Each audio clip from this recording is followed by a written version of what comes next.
2004ஆம் ஆண்டு சுனாமியில் தமிழகம் மிக கடுமையாக பாதிக்கப்பட்டது. 2004இல் சுனாமியில் தமிழகத்தில் மட்டும் 6065 பேர் இறந்தார்கள். 88 கிராமங்கள் நிலை குலைந்து அழிந்து போனது.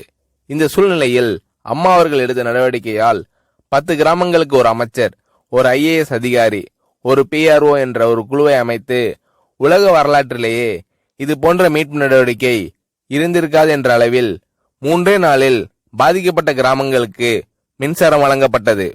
குடிநீர் வசதி செய்து தரப்பட்டது.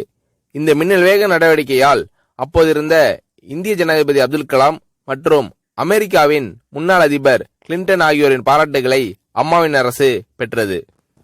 அழுத கண்களை துடைக்கும் கரம் கொண்டவர் அம்மா அவர்கள். ஆண்டவன் யாரோ ஒரு நபர் மூலமாக வருவார். தமிழ்நாட்டிற்கு கிடைத்த தெய்வம் அம்மா அவர்கள். சுனாமியில் பாதிக்கப்பட்டவர்களில் 40 பேருக்கு 2 குழந்தைகளும் சுனாமியில் இறந்து விடுகிறது. அந்த 40 பேரும் ஏற்கனவே கருத்தடை ஆபரேஷன் செய்திருக்கிறார்கள். பெற்றோர்கள் மட்டும் உயிர் பிழைத்திருக்கிறார்கள்.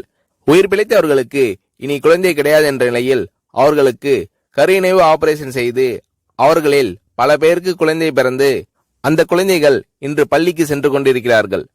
நாகப்பட்டினத்தில் அம்மா அவர்கள் மீனவர்களை சந்தித்த போது மீனவர்கள் கதறி அழுதார்கள். அவர்களிடம் அம்மா அவர்கள், நான் இருக்கிறேன், நீங்கள் கவலைப்படாதீர்கள், இழந்து போன உயிரை தவிர மீதி அனைத்தையும் நான் உங்களுக்கு தருவேன் என்று அவர்களுக்கு தேவையான அனைத்து உதவிகளையும் செய்து தந்தார் அம்மா அவர்கள்.